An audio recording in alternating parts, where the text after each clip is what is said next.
Hi everybody, I'm Jack and this is Raw Tropical Living. Thanks for joining me today. It's just a nice rainy Sunday morning here in Costa Rica. The second morning in a row I've woke up like this and it's still raining at about 9:30.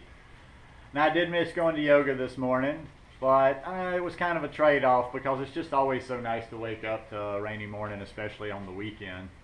Not that the weekend's a whole lot of different than the weekday for me, but yeah, just real nice. And it'll probably rain out here in a little bit, just like it did yesterday, and I'll get out and about a little bit. But anyhow, I've been thinking this weekend, ever since I went on that ride along and looked at that place on Friday. I really got you, and especially that place. I got to thinking about how my life's about to change, how my style, and just one thing goes to another, and my brain's working. I'm laying in bed at night, or I'm thinking about various things, preparations that I'm making, and it just kind of hit me that this thing's about to change for me, the way that I do this lifestyle. So that'll be something for you to watch. I'm not going to be in my same circumstances before. The playing field might be a little bit more even between you and I, so to speak. Even though I am in the tropics and I am still, I've got a lot available to me. But in either way, even if this opportunity, which I keep telling you guys I'm not going to get too invested in, although it's close to being a sure thing, but I still don't want to just get my hopes up and then be like, nah, it's not going to happen. But even my backup plan will be somewhat similar circumstances. But with this place that I want to do the retreats, and that I'm going to be doing watching for a friend of mine, and we'll be doing it on Airbnb as well. It's without a car. I don't want to say it's remote because it's right down the hill from a bus stop. But the way that we eat, the way that I eat, I need large amounts of fruit. There's not going to be, it's not a situation where I'm not going to be able to run down to no fruit and then just pop out and get what I want. If I get down to no food in the house, it's kind of going to be a serious issue where I am. So the shopping's going to be, now I'm going to have to organize my shopping a little bit more. I'm going to have to think a little bit more doing this lifestyle if I want to if I want to keep food. I'm hoping it might work out, every once in a while. The guy that is allowing me to do this house sit that I'm kind of partnering up on, working with on this little project, also owns a hotel here in Playa Jaco. So he needs to go to the city from time to time to buy supplies for the hotel. So I'm hoping, that kind of 2 or 3 times a month, maybe I can hook up with him and do just one big load. Or I'm just going to try to figure out a way. When I get there, I'll figure out my best way to do big loads. But basically, that's it. I'm going to have to bring in tons and tons and tons of fruit to that house.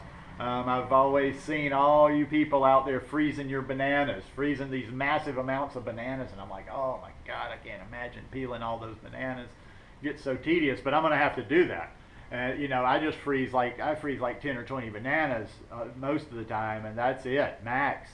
And we're talking about now. I'm gonna probably look to freeze just to make sure I'm never get in that bad situation. I'm gonna probably be freezing. Maybe I'm freezing 100 bananas, keeping 100 bananas on stock. I don't know. We'll have to see what my capacities are with the freezer, and also there'll be guests coming and going. So, but yeah, it's going to take a whole different mentality. I'm going to have to learn maybe to buy. Even though I love buying already ripe fruit, especially with bananas, I'm going to have to learn. I'm going to have to train myself to cycle them and know how long it's taken them to ripen, so I can constantly keep, without having just too many all ripe bananas at one time.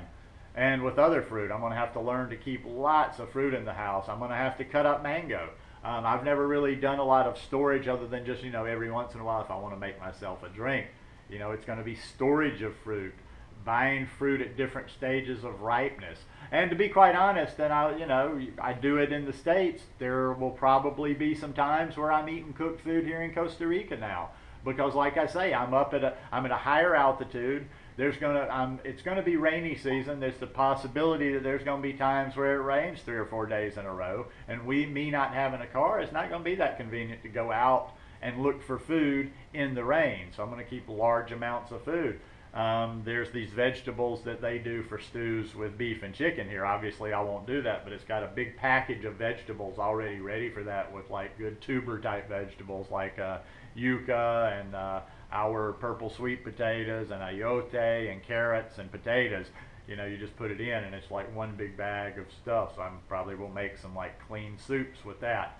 It's not going to be a regular thing. It's not like I'm about to switch over to start eating cooked, but I'm just saying, now I have to do some of the things that I always hear you guys doing, is like being more prepared. So it's just a thought process. And like I say, I'm just throwing some things out there. I'm sure there's going to be other things that I haven't thought about that I figure out when I get up there. But it's always good. It's always good to see this thing from a different perspective. You know, I can't live in just one little box and be in the same situation, same place all my life. And this is just something that I may have to get used to, doing it in a different way, because to be quite honest, I told you guys I need the mountains. I need something. I need a little bit of a fresher climate. I'm kind of a little bit tired, a little bit burned out of just being at a beach setting where it's just hot all the time. So something I got to deal with, and I will. So I'd say, yeah, follow me along now. You might even get now maybe it gets a little even bit more interesting to you, because you get to see a glimpse of me doing this in a different type of environment than you've been used to seeing me over the last, what have I been doing these videos, about 3 years now. So I'm excited about it. I'm also a little nervous about it, because we get comfortable in our habits, and I'm comfortable being able to, you know, pop down. Okay, I need some sugar right now. I'll pop on my bike, or I don't really feel like making a smoothie for myself right now, so hop on my bike and go down and get a couple of big smoothies and get my sugar in. It's going to take more preparation. It's going to take more thought. I may have to do some of those things I've been talking about but haven't done over the years. But anyway, it's always an adventure, and I will figure out a way to do it, and I will figure out a way to do it clean, high carb, and keeping it vegan for sure. Hope you guys enjoyed this one. If you like it, give me a thumbs up. Hope you'll subscribe to the channel, and hope you have a good week coming up. See you guys. Peace.